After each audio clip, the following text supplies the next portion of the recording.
So yum. Haha. Coffee lover. Just can't help it. Can't help myself.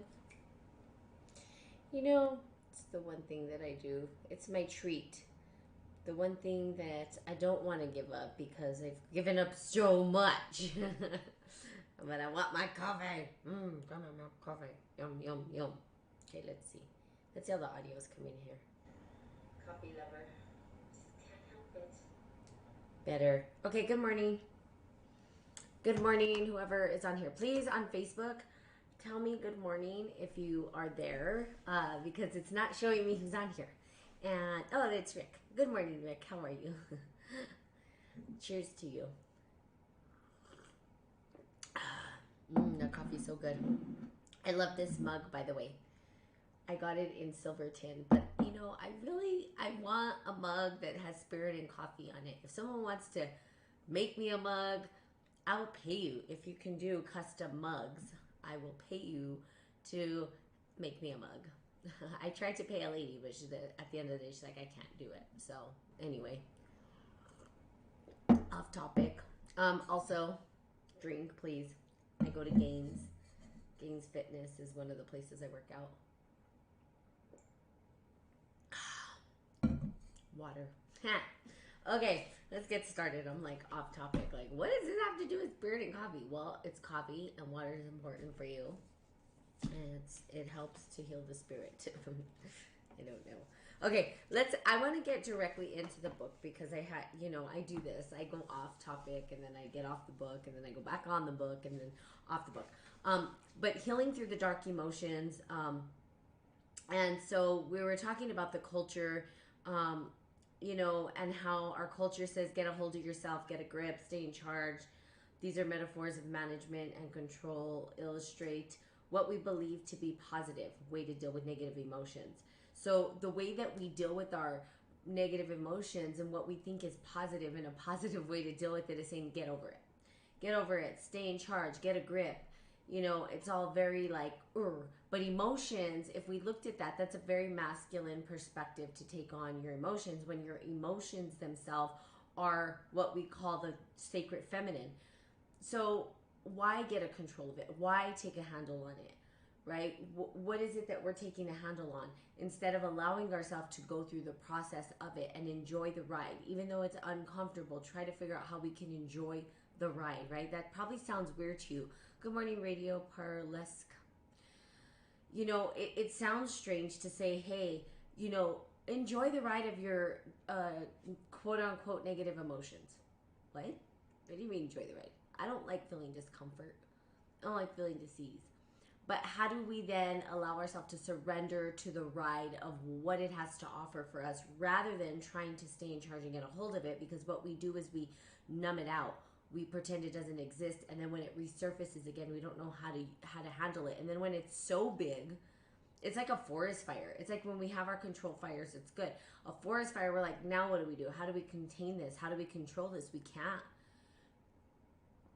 So we have to learn how to surrender to it and allow ourselves to be with it and how to work with it, okay?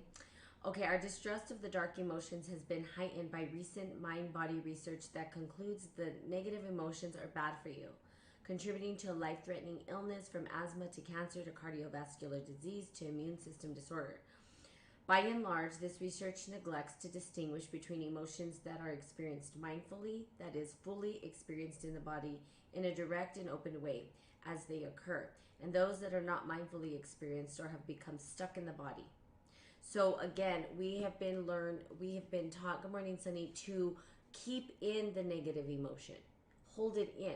That is where our dis-ease comes from, right? When we say disease, we're talking about dis-ease. There's some obstruction there for us. And part of it is, let me hold in this dark emotion. Let me hold in what is negative.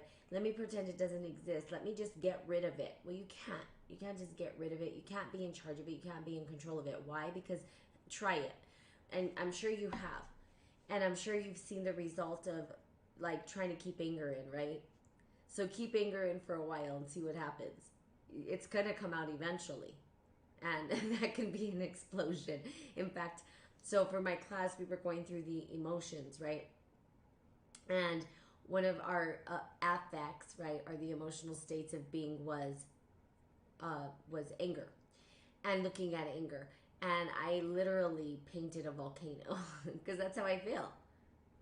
And I've talked about this before in terms of like the cartoon characters, right? They show anger as like this bubbling up of fire, and then and then there's all this steam coming off the head, and it's like and there's fire, and it's crazy, right? It's out of control.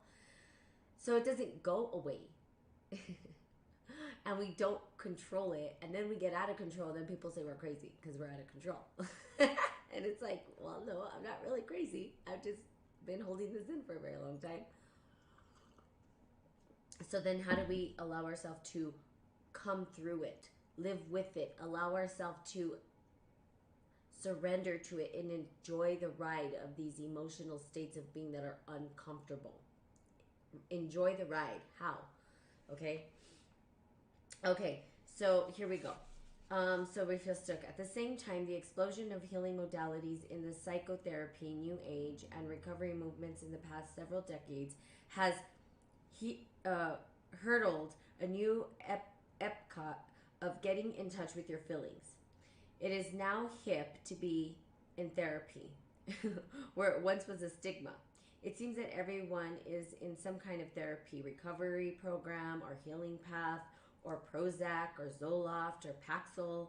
As a notion, we seem to believe that with the right effort, we can completely eradicate emotional suffering. Here we go again. To the eradicate, okay? So we want to eradicate these emotions. You don't eradicate it. Good morning, Mel. How are you?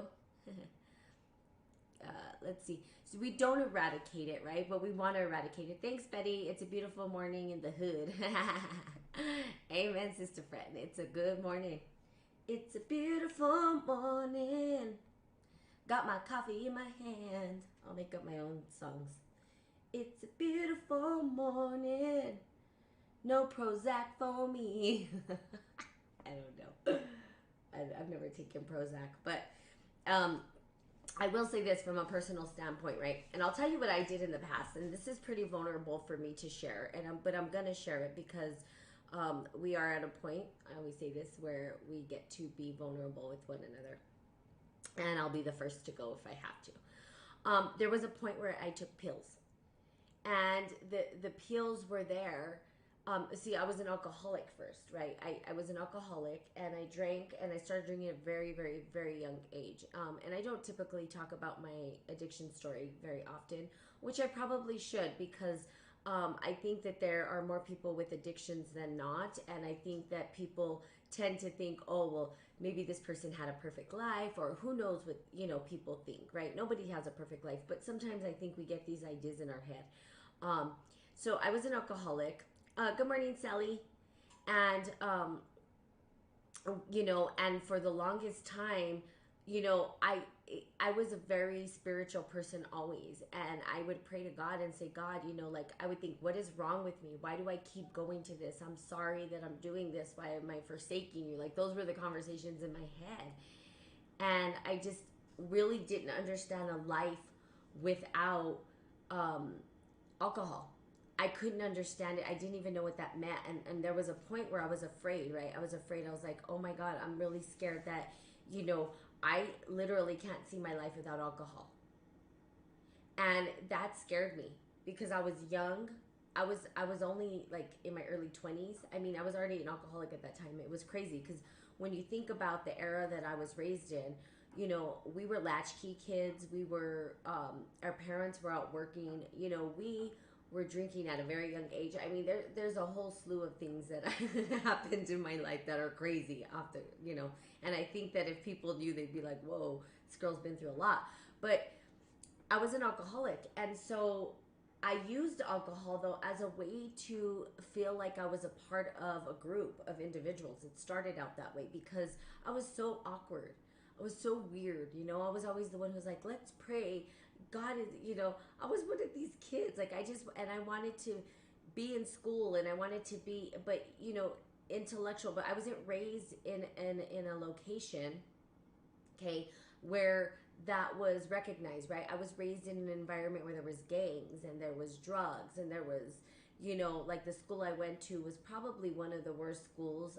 We had gangs and they wanted to fight me, and I was teased and it was awful. Okay, so I went through all of this craziness, and just to feel like I belonged, because we don't want to feel isolated, I said, well, if you can't beat them, join them. And that's what I did. I decided I was going to go ahead and join. And boy, did I join. Because Natalie, when she does something, she does it all out. She doesn't just do a little bit, she does a lot of it. And the lot of it came in the form of alcohol.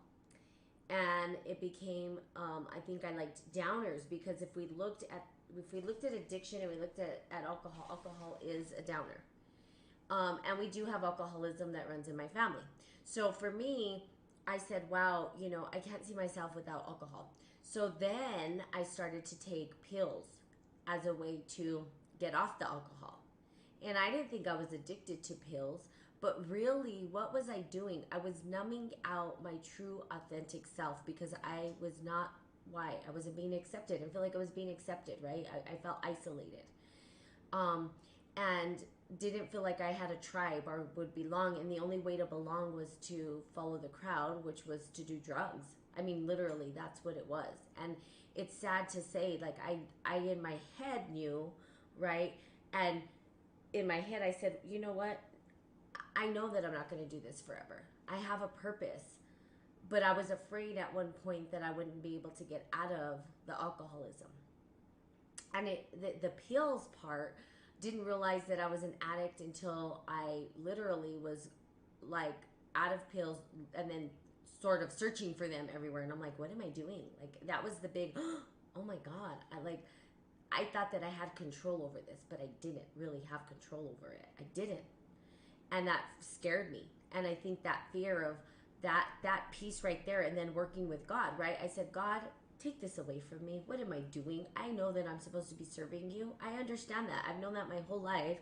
And here I am acting a fool, not truly allowing myself to be the expression of who I am, which is love and light. And even being love and light, even wanting to love people so much, it was too much for them. They didn't want it. And it made me sad. I'm like, people would rather me drink with them and party with them and I don't know, than to just love them up. So eventually, over time, right, I had to learn for myself that I was just numbing out my negative emotions, the emotions of rejection, of isolation, of not being part of the group, of whatever it was. And I just said, you know what, God, I'm just going to do this with you. It's okay. But the right people showed up when I was willing to surrender to that and go through it. And that meant spending a lot of time by myself.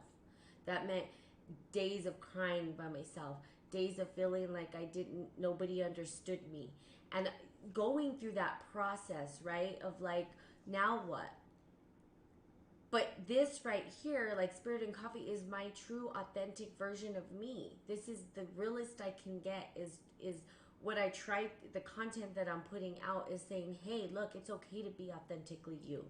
And that's what I can offer to the world, is I will be authentically me, in hopes that you can tap into your own inner greatness and say, this is authentically me.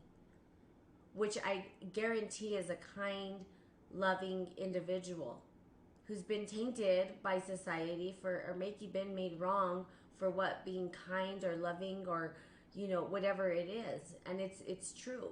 If you try to be this way, so you can't cry, because then you're a baby crier, you're a sissy, or man up, or so we have these men, especially in the Western world, who are broken because they were told that they were sissies if they did this, right? And then you have these women who are overly emotional and crazy for being emotional. And so you have these ideas about what emotion really is, and all of the negative connotation that's been put on it. And so yeah, people are afraid to express their feelings. Yeah, they're numbing out and taking pills and being alcoholics and all that stuff, because they can't be who they truly are. Why? Because society will shame them for it. Come on, it's like understanding that. Okay. And understanding that when we allow ourselves to surrender to it and be authentically who we are without feeling like we're doing something wrong, that comes from within you though. And that it took me a long time to understand that it's okay. I could let it go and just be me.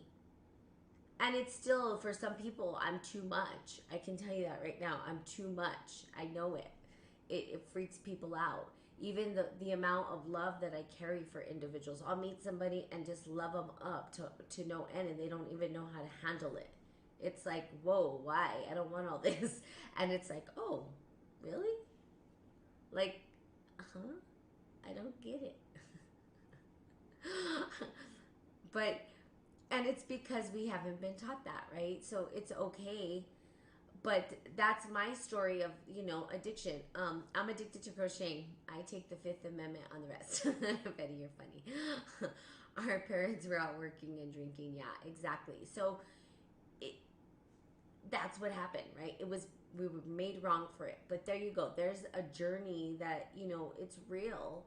It's real. And when we start to get to ourselves, we don't need that numbing out. I don't need the numbing out. I haven't drank in nearly 10 years. I haven't done, I do nothing.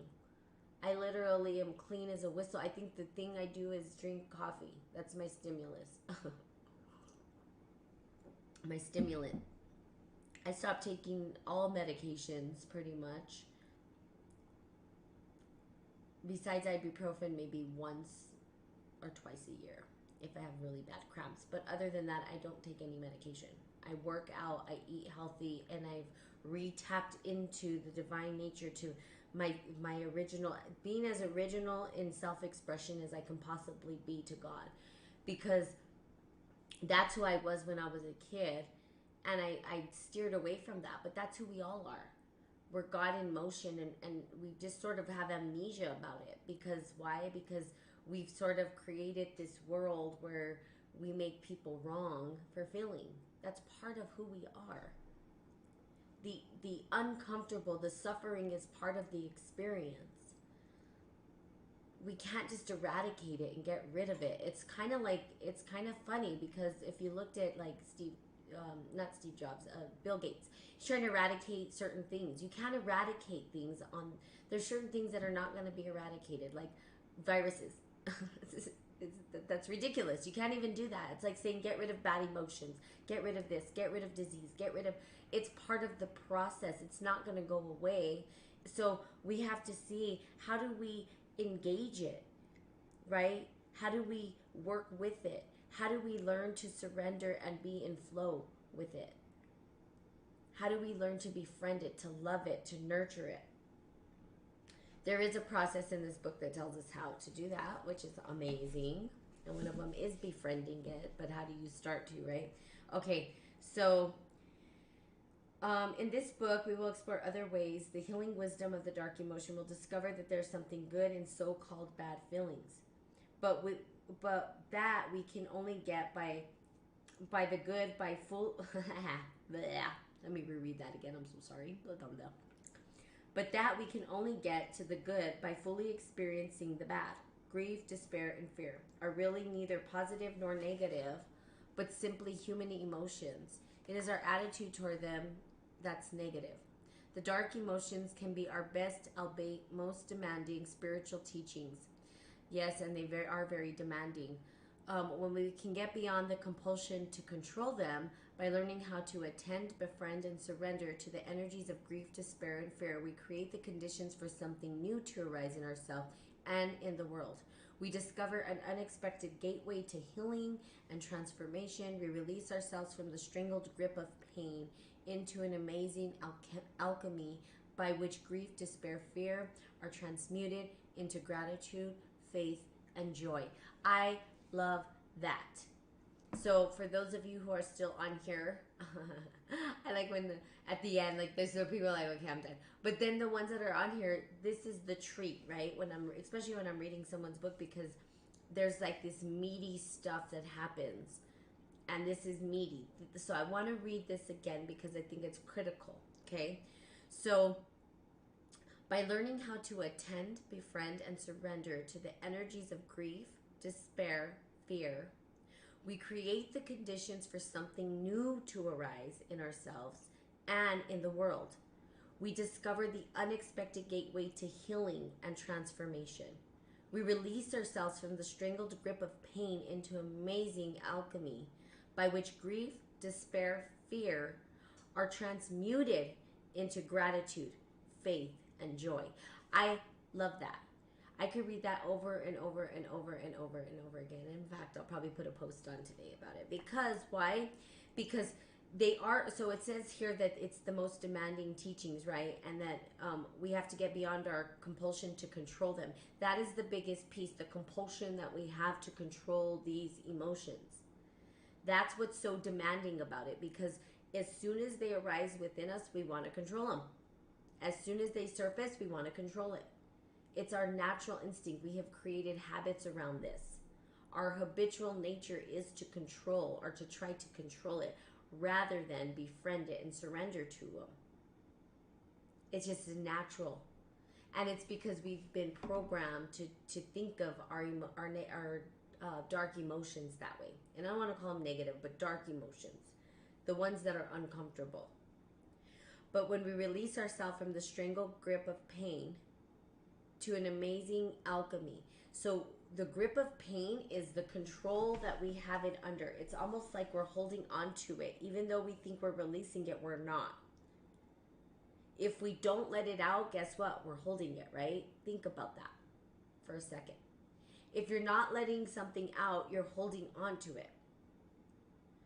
So when you say, oh, I'll just get a grip on it. Well, you're gripping it. Oh, I'll just take control of it. You're holding on to it. You're trying to take the will. But when you release and surrender and allow it to express itself through within you, you start this alchemic process within you. Transmutation. Transformation. Coagulation.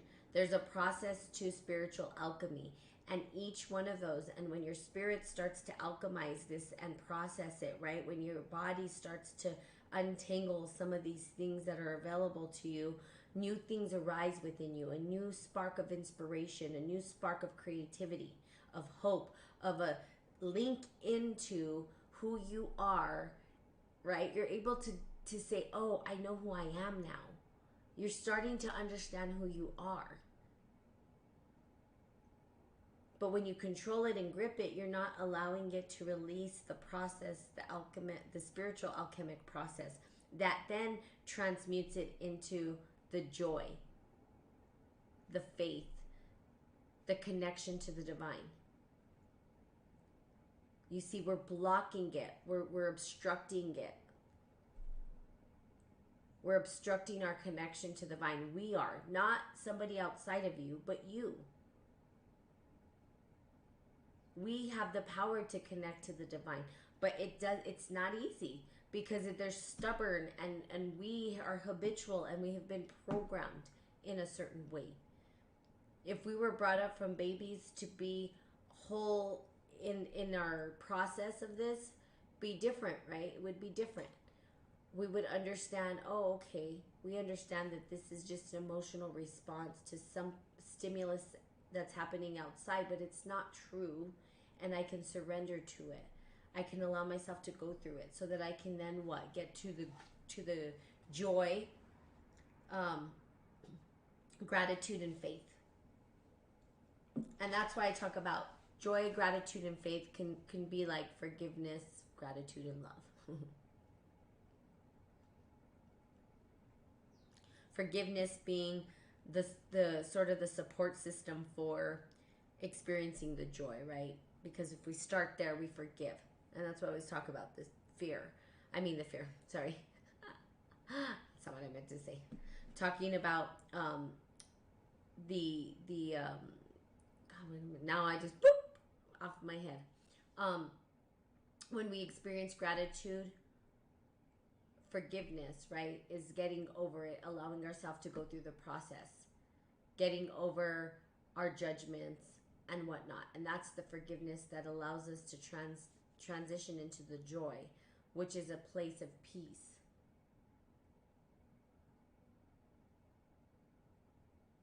and then the gratitude, and then the love comes. And that's the faith, right? We have this faith that's deep within us that, you know, and some people say, well, I don't have faith, and that's fine. But there's something there. They know that they're experiencing something. They can't say they're not. I mean, they're human. If I went and slapped somebody, they're going to feel it.